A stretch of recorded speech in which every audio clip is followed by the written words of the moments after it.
In today's tutorial, I'm going to show you how you can enable the blur behind yourself in FaceTime on your Mac. So as you can see, I have it currently open, but as long as you have it your Mac FaceTime open like I do, in the top right, you can see that I can click on the FaceTime and it's going to give me the camera options.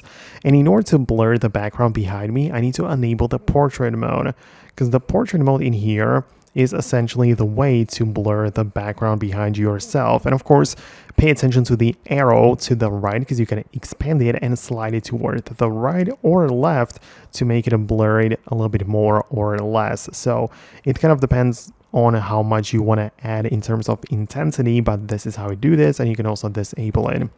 Or you can as well enable the background and choose something like this, a picture, a landscape of something or whatever. And that's how you can also kind of like change the background behind yourself. So that's definitely an option as well. But let me know in the comments below if it worked for you. Hit the thumbs up if it did, subscribe, and I'll see you later.